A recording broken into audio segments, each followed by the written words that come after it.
Então semana passada nós falamos um pouco, há 2 sábados atrás nós comprovamos para vocês pela palavra de Deus que haverá um juízo e que esse juízo já está em andamento. Semana passada vimos que o juízo já começou em 1844, o juízo investigativo. E agora nós vamos tentar entender como que acontece esse juízo, o que a Bíblia fala sobre esse juízo, de que forma ele ocorre e como entendê-lo. Mas para que nós possamos entender o que está ocorrendo lá no céu, nós precisamos entender um pouco sobre como era feito aqui na terra, para que todas as pessoas pudessem entender isso aqui que Jesus está fazendo agora. Ele mesmo, junto com o Pai dele, fizeram um plano chamado Plano da Salvação. E esse plano da redenção ou da salvação, ele foi entregue ao povo judeu em miniatura, em símbolos que representavam justamente o que Jesus faz hoje. Então, se nós conseguimos compreender esses símbolos, essa miniatura, essas sombras, esse cerimonial, se nós entendermos ele, como era feito aqui na terra, ficará mais fácil para nós entendermos o que acontece hoje em realidade no céu. Mas nem todos temos facilidade de compreender a palavra de Deus, principalmente quando não estamos habituados a estudá-la e a meditar nela. Hoje, na vida que nós levamos hoje, é uma vida tão corrida, tão atribulada, tão cheia de interesses, né? Corremos o dia inteiro atrás do sustento da nossa casa, da nossa família, enfim. E muitas vezes não nos sobra tempo suficiente para estudarmos a palavra de Deus. Foi por isso que eu levantei às 3 horas da manhã, porque se eu não levantasse às 3, eu não teria outro tempo, né, para estudar. Mas eu quero ler para vocês, antes de iniciarmos, um texto que está em Provérbios, no capítulo 9, no versículo 10. Diz assim: o temor do Senhor é o princípio da sabedoria, e o conhecimento do santo é prudência. Para que todos nós possamos ter sabedoria, primeiramente precisamos temer a Deus. É isso que está escrito aqui. O temor do Senhor é o princípio da sabedoria. Mas esse temor não é temor de medo, de apreensão, é temor de respeito. Então o temor do Senhor é o princípio da sabedoria. Para que possamos ter sabedoria, precisamos respeitar a Deus, confiar no que Ele diz e então apartar-nos de todas as coisas que vão contrária ao que Ele disse. Porque quando nós nos apartamos do mal, nós demonstramos que verdadeiramente acreditamos que o que está escrito aqui é melhor para nós. Então, o princípio da sabedoria é o temor a Deus. E o conhecimento dele é prudência. Ou seja, quer ser prudente na sua vida? Busque conhecer a Deus e você saberá o que é prudência. E o conhecimento dele está revelado aqui. Bom, vamos ao assunto então. Êxodo, no capítulo 25, versículo 2, está escrito assim: dize aos filhos de Israel que me tragam uma oferta. Recebe-a com a alegria de toda pessoa cujo coração a compelir a cooperar. Quando o povo de Israel, depois de ter passado 430 anos escravizado no Egito, Deus escolheu a Moisés para libertá-los do povo egípcio. Então Moisés, liderado por Deus, libertou o povo do Egito e os conduziu para o deserto, a mandado de Deus. No deserto, depois de ter passado pelo Mar Vermelho, que simbolizou o batismo de toda a nação, eles chegaram aos pés de um monte chamado Monte Sinai. Moisés subia nesse monte e do monte Deus falava pessoalmente com Moisés, do meio de uma nuvem de fumaça. Moisés não podia ver a Deus, ele não via, mas ele ouvia a voz de Deus e do meio da nuvem Deus falava com ele. E durante todos esses encontros que eles tiveram no pico do Monte Sinai, Deus deu diversas orientações para Moisés. E todas essas orientações estão reveladas nos 5 livros que ele escreveu, que são os primeiros 5 livros da Bíblia: Gênesis, Êxodo, Levítico, Número e Deuteronômio. São 5 livros que Moisés escreveu, e todos esses livros contêm as orientações que Deus deu para ele no Monte Sinai. E uma das orientações que Deus deu foi essa daqui, ó: Dize aos filhos de Israel que me tragam uma oferta, recebe-a com a alegria de toda pessoa cujo coração a compelir a cooperar, ou seja, de toda pessoa que sentiu o desejo voluntariamente de cooperar. Mas para que eram essas ofertas? E me farão um santuário e habitarei no meio deles. Deus desejava habitar com o seu povo, o povo de Israel, o povo que ele havia escolhido entre todas as nações da terra. A Bíblia diz, há uma passagem onde Deus diz assim: embora toda a terra seja minha, eu vos escolhi para serdes meu. Então, embora toda a terra pertença a Deus, ele escolheu um povo, o povo de Israel, com um único objetivo e propósito: dar-se a revelar para esse povo, conceder a esse povo todo o conhecimento dele, para que o povo pudesse revelar esse conhecimento para o mundo. Esse era o objetivo pelo qual Deus escolheu o povo de Israel. E pelo fato do povo de Israel ter sido escolhido por Deus, Deus desejava habitar no meio deles. Por isso ele pediu a Moisés que dissesse ao povo que trouxesse ofertas, para que o santuário pudesse ser então edificado, para que ele pudesse habitar no meio do povo. No capítulo 36, versículos 6 e 7 está escrito assim: então ordenou Moisés, e sua orientação foi proclamada em todo o acampamento, dizendo: nenhum homem ou mulher deverá trazer mais objeto algum para ser oferecido à construção do santuário. E dessa maneira o povo foi impedido de trazer mais contribuições, porquanto o que já haviam recebido era mais que suficiente para realizar toda a obra e ainda sobejava, ou seja, ainda sobrava. Então, quando Moisés falou assim: olha pessoal, Deus pede que vocês tragam ofertas para que ele possa para nós edificarmos um santuário para ele habitar entre nós. Resumindo, Deus disse que só aceitaria as ofertas que fossem voluntárias, cujo coração se movesse a colaborar, não por obrigação, mas voluntário. O que aconteceu foi que o povo se dispôs com um coração tão aberto a doar suas joias, seus pendentes de ouro, tudo aquilo que eles tinham de valor, eles começaram a trazer para Moisés e a depositar nos pés de Moisés. E foi tanto, que chegou um momento que Moisés falou assim: Moisés, fala para o povo não trazer mais nada, porque a gente já tem muita coisa, é o suficiente para construir o santuário e ainda vai sobrar. Então, olha só, muitas vezes hoje a gente encontra diversas desculpas para ofertar a Deus um pouquinho do nosso tempo, um pouquinho dos nossos bens, às vezes do nosso talento ou até mesmo da nossa vida. Às vezes a gente encontra tantos tropeços que nos impedem de nos aproximar de Deus, enquanto que o povo que havia saído do Egito depois de 430 anos de escravidão deu tudo que eles tinham, começaram a dar e doar. E aí Moisés falou: olha, não tragam mais, parem que já está bom e ainda vai sobrar. Em Êxodo 25:9 diz assim, ó: farás tudo de acordo com o modelo do tabernáculo e as instruções para a mobília que eu te revelar. Cada detalhe do tabernáculo, do santuário, que deveria ser edificado para que Deus pudesse nele habitar entre o povo, Deus ordenou a Moisés que tudo fosse feito de acordo com as orientações e as instruções que ele daria para Moisés no monte. No monte. Há diversos, eu só coloquei esse por causa do tempo, mas há vários textos que mostram que Deus mostrou para Moisés um modelo de tudo que ele deveria construir. E aí Deus falou: olha, faça tudo conforme o modelo e as instruções que eu vou te dar. Então Deus deu instruções, não foi feito um tabernáculo de qualquer forma, mas foi feito conforme Deus havia estabelecido que fosse. Aqui eu coloquei algumas figuras para que nós, de acordo com os relatos da Bíblia, nós podemos imaginar mais ou menos como que era o santuário, tá? Então o santuário era assim, mais ou menos, né? Era uma tenda, na verdade, era uma barraca grande.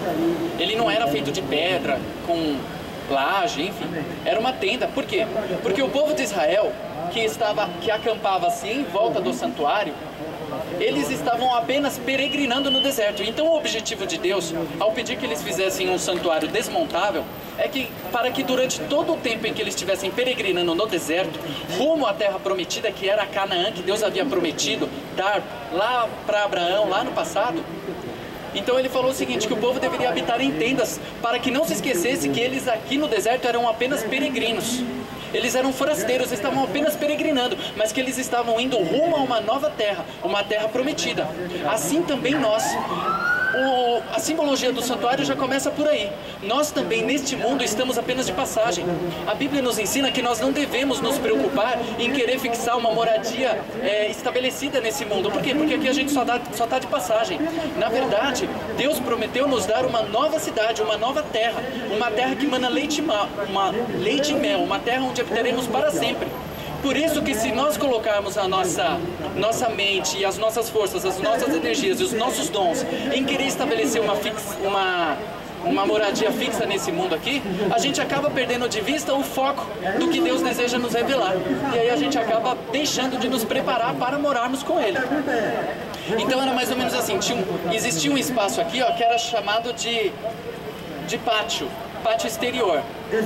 Aqui ficava a tenda, logo na entrada, é que eu não posso chegar muito por causa da microfonia. Logo na entrada aqui, ó, tinha um altar, que era um altar do holocausto. De acordo com o Êxodo 38, do 1 ao 7, o altar do holocausto.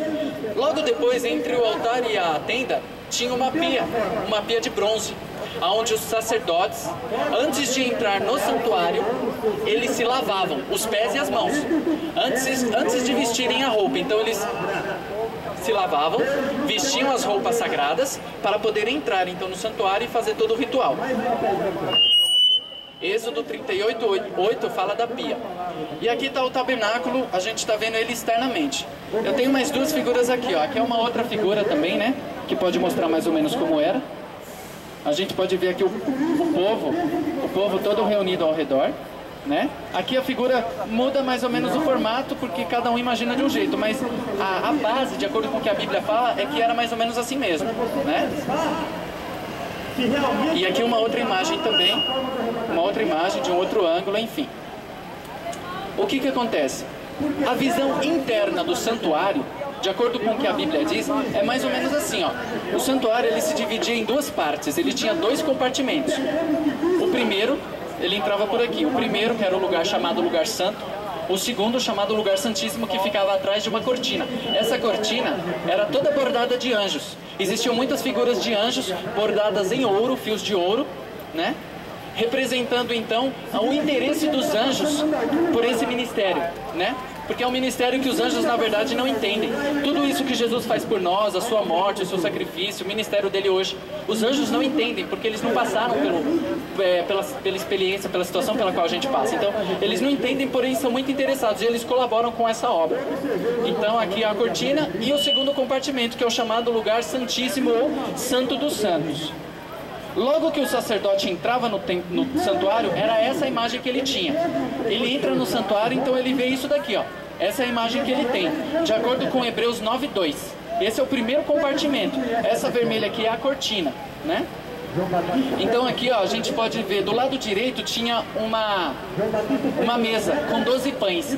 Esses pães representavam Jesus Cristo, o pão da vida. Eram chamados pães da proposição. Proposição significa presença. Então Jesus está sempre presente no santuário em nosso favor, o pão da vida. Esses pães eram trocados todos os sábados pela manhã. A descrição dessa mesa, de como foi feito, os detalhes e tudo mais, está nesse texto aqui, ó, Êxodo 25, do 26 ao 30, e também no capítulo 37, do 10 ao 16. Fala sobre a mesa. Do lado esquerdo, nós temos o candelabro, com 7 lâmpadas. Esse candelabro era de ouro puro, maciço. Todas as lâmpadas dele ficavam acesas todos os dias. O candelabro representava Jesus Cristo, a luz do mundo. Jesus disse: eu sou a luz do mundo, quem crê em mim não andará em trevas. Essas lâmpadas, por completo, as 7 nunca ficavam apagadas, nunca. Sempre tinham lâmpadas acesas, mesmo que de repente por algum momento as 7 não tivesse acesa, de repente acabou o óleo de alguma, mas as outras estavam acesas. O santuário, deixa só eu voltar aqui um pouquinho. Aqui, ó, o santuário ele era todo de madeira. As paredes dele eram tábuas de madeira, porém revestidas de ouro. Tudo no santuário era revestido em ouro, tudo. A mesa era de madeira também revestida em ouro, porém o candelabro era de ouro maciço. Vamos voltar lá. Mesa, o candelabro, né? E aqui ficava o altar do incenso, bem na frente da cortina. O altar do incenso. Nesse altar aqui, que também era de madeira, porém revestido de ouro também, os móveis eles costumavam ter esse varal aqui, ó. Por quê? Pelo fato deles serem sagrados, foi ordem de Deus que se fizessem varais para que o povo pudesse transportar os móveis por esses varais aqui. Então aqui tinham as argolas, os varais eram retráteis, podiam sair, e aí na hora de carregar, quando desmontava a tenda, na hora de carregar, então descarregavam por aqui. Nesse altar então, esse altar também, o incenso que era oferecido a ele, também representa Jesus Cristo, o ministério que ele opera por nós hoje, ou seja, as nossas orações ao Pai, sobem ao Pai por intermédio do sacrifício de Jesus Cristo, por causa da intercessão dele. Então é ele quem apresenta as nossas orações a Deus e suplica a Deus por misericórdia, suplica a Deus que atenda as nossas orações. E quando nós nos arrependemos dos nossos pecados, é ele quem apresenta as suas mãos e fala: Pai, eu morri por ele aceitou meu sacrifício, perdoa o pecado dele porque ele verdadeiramente se arrependeu. Então esse era o altar do incenso, onde era oferecido incenso. Agora vamos para trás do véu, atrás da cortina. Quando se abria a cortina, tinha então a Arca da Aliança. Era o único móvel que tinha ali no segundo compartimento, no Santíssimo, era a Arca da Aliança. Essa arca, a parte de baixo dela era de madeira, revestida em ouro, porém a tampa, que é chamada de propiciatório, que significa tampa, junto com esses dois anjos, era uma peça única. Então esses anjos não estão apoiados aqui, mas eles faziam parte da tampa. E todos eles eram de ouro maciço, ouro puro. Esses dois querubins aqui, eles estavam como vocês veem aqui, um de frente para o outro, olhando para baixo em atitude de reverência, e as asas então por cima, significando então o zelo e o respeito que eles têm pela lei de Deus que está dentro. De acordo com Hebreus 9:4, dentro da arca está guardado os 10 mandamentos originais, o que Deus deu a Moisés, escrito pelo seu próprio dedo em tábuas de pedra, um vaso de ouro contendo uma porção do maná. O maná foi o alimento que Deus enviava do céu para sustentar os filhos de Israel durante o tempo que eles viveram no deserto. 40 anos no deserto, 40 anos comendo esse pão. A Bíblia descreve esse pão como sendo como sementes de coentro que caía durante a noite junto com a geada. E durante a manhãzinha, antes de brilhar o sol, antes que o sol ficasse quente, ficava assim aquela, tipo uma casquinha por cima da areia, uma casquinha. E o povo de Israel deveria sair e colher o maná antes que o sol se aquecesse, porque quando o sol aquecia, o maná derretia junto com o orvalho. Então eles colhiam todos os dias de manhã a porção que cada um podia comer somente naquele dia, porque se guardassem para o dia seguinte, criava bicho. Foi ordem de Deus que fosse assim. E aí então eles preparavam o maná em forma de bolo, de pão, de biscoito, de repente comiam com frutas, tipo cereal, aveia, né? Resumindo, eles comiam de todas as formas. E a Bíblia diz que esse maná, ele tinha sabor de bolo de mel. Olha só, eu sou apaixonado por mel. E o maná tinha sabor de bolos de mel. E aqui também tem a vara de Arão. A vara de Arão, num determinado momento da história, antes de se edificar o santuário, ou por ocasião, na verdade, da edificação do santuário, foi escolhido um povo específico para poder ministrar o ritual simbólico no santuário. Então Deus escolheu a família de Arão. Então um representante de cada uma das 12 tribos pegou uma vara. E aí a instrução que Deus deu a Moisés foi o seguinte: a vara que florescer, cada um colocou o nome da sua tribo na vara. E aí Deus falou: a vara que florescer vai ser a vara do povo que eu escolhi para cuidar do meu santuário, para poder executar o serviço sacerdotal. E a vara de Arão floresceu, e ela está reservada como uma prova de que a família de Arão é que foi escolhida. Só a família de Arão, os filhos dele, os netos dele, os descendentes dele, o sangue dele é que poderia ministrar no santuário. Depois, no passado, Deus escolheu no lugar da família dele a tribo de Levi, representando a família dele. Enfim, aí são outros detalhes, né? Vamos lá. Ah, muito bem. Aqui, ó, bem no meio dos anjos aqui, mais ou menos como essa imagem que a gente vê agora, se manifestava o chamado, a Bíblia chama e denomina como Shekinah. Shekinah era a presença visível de Deus, mais ou menos assim, uma luz de glória, assim mais ou menos, como a Bíblia declara. Se manifestava, e essa luz representava a presença de Deus pessoalmente ali, a glória dele. Tanto é que quando o sacerdote entrava no lugar santíssimo e ficava diante do véu, ele tinha que ficar com o incensário na mão, para que a fumaça do incensário pudesse velar a glória dessa luz aqui, porque se ele visse essa luz da forma como ela se apresentava, ele morria, ele não podia. Então ele tinha que, até o incensário aqui, ó, ele tinha que aparecer com o incensário. Constantemente a fumaça do incensário velava essa glória do sumo sacerdote, para que ele não olhasse diretamente para a glória e morresse. Tamanha era a manifestação dessa glória. Não tem como descrever, não tem, mas representava a presença de Deus. E o sacerdote, ele também tinha algumas vestes específicas. E era mais ou menos assim, eu não consegui uma imagem melhor, mas era mais ou menos assim, né? Ele usava uma roupa meio que inteiriça por baixo, que era de linho fino, branca. Usava uns calções também. E aí ele colocava uma túnica por cima. Por cima da túnica ainda tinha o chamado éfode, que era um peitoral.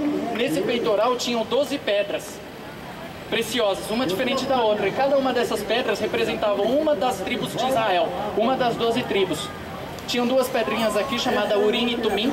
Uma representava a aceitação de Deus e a outra a resposta negativa. Então, quando eles precisavam saber de alguma coisa, uma brilhava representando que Deus aceitava, que estava de acordo, e a outra, em volta da outra, quando Deus não aceitava, não estava de acordo, aparecia assim uma nuvem escura, né? Ela escurecia, representando que não era da vontade de Deus aquilo que eles queriam saber. E ele tinha também uma mitra, né? Ou um turbante por cima da cabeça. Então era mais ou menos assim. E ele entrava sempre descalço, né? Houve uma ocasião em que Moisés, ao se aproximar de uma sarça, uma moita, um arbusto que estava em chamas, ele, ao se aproximar, porque ele viu que o arbusto estava em chamas e o arbusto não se consumia, não estava queimando. Aí ele começou a se aproximar. Quando ele se aproximou, ele ouviu a voz de Deus dizendo assim: Moisés, tira a sandália dos pés, porque o lugar em que estás é terra santa. Então aonde a presença de Deus habita se torna santo. Por isso o sacerdote entrava no santuário descalço, com os pés no chão. Mas não tinha problema nenhum, porque era tudo de ouro polido, né? A promessa de Deus para nós é que na nova cidade nós pisaremos em ouro também, porque a cidade toda será de ouro, pérola e pedras preciosas. Graças a Deus por isso. Bom, então eu coloquei ali também alguns textos que mostravam para vocês os detalhes do que a gente falou, né? Os textos que detalham como era a mesa, o altar do incenso, enfim. Mas como é muita coisa, o nosso interesse maior na verdade é outro. Então eu estou explicando para vocês a simbologia, para vocês entenderem como era. No capítulo 39, versículo 43 de Êxodo, diz assim: Moisés inspecionou todo o trabalho e constatou que tinham feito tudo de conformidade com o que o Senhor tinha orientado. Então Moisés os abençoou. Lembram que no começo a gente leu que Deus falou assim: Moisés, toma cuidado, presta atenção e cuide para que tudo seja feito do jeito que eu estou te mostrando, conforme o modelo que te foi mostrado. E aí então, depois de feito, Moisés inspecionou, viu que realmente estava de acordo com o que ele havia passado para o povo. Então ele abençoou o santuário, ungiu o santuário, e o santuário passou então a existir. Os sacrifícios diários. O que vocês viram agora era o santuário em si, né? E os seus móveis, como ele era constituído. Mas agora a gente vai falar um pouco sobre o ritual que era efetuado, realizado diariamente no santuário. Em Êxodo 29, do 38 ao 46, e também em Levíticos, capítulos do 1 ao 7, vem detalhando tudo que eu vou falar para vocês agora. Então eu vou contar por cima, tá? Por uma questão do tempo, até porque a gente vai ter a segunda palestra com o irmão Zé Carlos, se assim Deus nos permitir, né? Sobre o Apocalipse. Então eu não posso me delongar muito. Mas também, de qualquer forma, isso daqui é tão extenso, são tantos detalhes, que é muito importante que cada um de nós estudemos por nós mesmos, para que possamos compreender essa maravilha que representa e simboliza a realidade. Então, nesses textos aqui vocês encontram os detalhes, mas eu vou esmiuçar para vocês mais ou menos. Todos os dias eram efetuadas duas ofertas no santuário. Duas ofertas. Uma de manhã, logo cedo, por volta das 9 horas da manhã, e outra à tarde, por volta das 3 horas da tarde. Esse era chamado de sacrifício contínuo. O sacrifício se baseava da seguinte forma: um representante de cada tribo, mais especificamente os mais velhos, os anciãos, eles traziam para o sacerdote que ministrava na época, no caso aqui Arão, mas Arão morreu e foram vindo os filhos dele, enfim. Então eles traziam ao sacerdote um cordeirinho que tinha que ser de 1 ano, e sem defeito. O cordeiro que representa Jesus Cristo, o Filho de Deus, sem ruga, sem mancha nem mácula. Perfeito. Então os anciãos traziam, colocavam a sua mão sobre a cabeça do cordeiro e confessavam os pecados do povo. Simbolicamente, os pecados do povo passavam para o cordeiro. Então, na verdade, esse ritual era um ritual de transferência, tudo simbólica. Então, os pecados passavam do povo para o cordeiro. O sacerdote pegava o cordeiro, lá fora, do lado do altar, degolava o cordeiro. Ele degolava o cordeiro, passava a navalha no pescoço do cordeiro e com uma bacia ele coletava aqui, ó. Ele coletava um pouco do sangue do cordeiro. Isso o sacerdote fazia depois de já ter se lavado, né, e vestido as vestes para poder começar o ministério. Depois que ele coletava esse sangue, a Bíblia diz assim: a vida da carne está no sangue. Então, quando o pecado passava para o cordeiro, automaticamente a vida do cordeiro que estava no sangue também ficava contaminada. Logo, o sangue do cordeiro estava contaminado com o pecado. Entendam que eram tudo simbologia, tá? Para nos ajudar a entender a realidade. Então o sacerdote numa bacia pegava o sangue, levava para o primeiro compartimento, onde tinha a mesa dos pães, o candelabro e o altar do incenso. Ele pegava esse sangue, levava lá para dentro, com o polegar ele molhava assim dentro da bacia com o sangue e com o incensário na mão.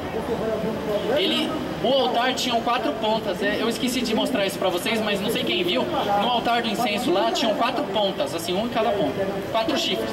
Então ele molhava com o polegar os 4 chifres do altar, molhava e apresentava o incenso que representava as orações do povo, que nesse momento ficava em espírito de oração, em contrição, analisando suas vidas e meditando nos seus pecados e suplicando a Deus o perdão. Então, enquanto eles intimamente permaneciam em espírito de oração, suplicando a Deus misericórdia e perdão dos pecados que eles haviam se arrependido, porque esse sacrifício aqui, esse ritual, assim como o de Cristo, ele só tem valor na vida daqueles que se arrependem sinceramente. Somente na vida dos que se arrependem. Aqueles que não se arrependeram dos seus pecados e querem continuar nos seus pecados, isso daqui não oferece para eles esperança alguma, para eles não tem valor. Só para quem se arrependia é que o cordeiro era oferecido no lugar dele, porque senão ele teria que morrer. Para que o pecador não precisasse morrer na hora, então foi estipulado esse cerimonial, para que alguém pudesse pagar a dívida do pecado no lugar dele. Porque como nós já vimos, o salário do pecado é a morte, e quem transgride a lei deve morrer. Por quê? Porque Deus é a fonte da vida. Quando o homem peca e transgride a sua lei, ele se separa de Deus. A gente já viu em Isaías que os nossos pecados fazem separação entre nós e o nosso Deus. Então, separados da fonte da vida, automaticamente o ser humano morre, porque está separado da fonte, assim como uma tomada. Se a gente puxar ali a tomada do gerador, vai apagar o som, a televisão vai desligar tudo. Por quê? Porque a gente desligou da fonte. Assim é com Deus. Desligados ou separados de Deus, que é a fonte da vida, por causa dos pecados, o ser humano morre. Por isso que a Bíblia diz que o salário do pecado, que é a transgressão da lei, é a morte. E João diz assim: todo aquele que comete pecado também transgride a lei, porque o pecado é a transgressão da lei. Então logo quem transgride deve morrer. Para que o pecador que transgrediu a lei de Deus, mas se arrependeu e deseja abandonar o pecado, não morra, para poder cumprir a justiça da lei, então uma vítima morria no lugar dele. Por isso desse ritual, para que ele não tivesse que morrer naquela hora, mas tivesse agora a chance de se redimir e passar agora a viver uma vida em conformidade com as normas que Deus deixou. Muito bem. Então depois que ele oferecia o sangue lá, transferia o pecado para dentro do santuário, porque com esse ritual, quando ele manchava as pontas do altar com o sangue do cordeiro, simbolicamente agora o pecado já não estava mais no cordeiro, mas agora havia sido transferido para dentro do santuário. Depois disso então o sacerdote saía pegava o cordeiro, colocava no altar com brasa embaixo e queimava o cordeiro. Queimava. E era o sacrifício do holocausto, né? Então ele queimava o cordeiro para Deus e o cheiro da gordura subia a Deus. A Bíblia diz que subia como cheiro suave. Por que suave? Porque Deus havia aceitado o sacrifício da vítima inocente no lugar do pecador.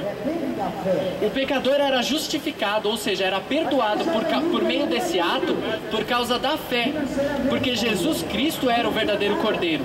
Então isso daqui serviu para os israelitas, para que eles pudessem ter fé no cordeiro que ainda viria. Mas nós hoje, que vivemos depois da era de Cristo, nós temos fé em um cordeiro que já veio.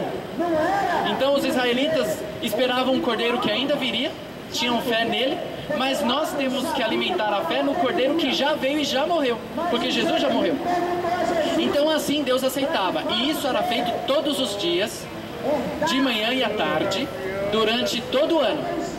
Além desse sacrifício diário, que eram os dois, existiam outros sacrifícios que eram realizados, como ofertas de gratidão, por pecados individuais. Por exemplo, eu pequei, estou arrependido e quero me redimir do meu pecado. Então eu mesmo levava um cordeiro, colocava a minha mão sobre o cordeiro, eu mesmo matava o cordeiro, para me impressionar do que o pecado faz. O pecado gera morte mesmo, e causou principalmente a morte da vítima inocente, que foi Jesus Cristo, o Filho de Deus. Enfim, todo esse ritual, esse cerimonial tinha o objetivo de impressionar o povo, de que o pecado verdadeiramente é ofensivo a Deus e de que Deus não pode, de maneira alguma, tolerar o pecado, por mais simples que seja.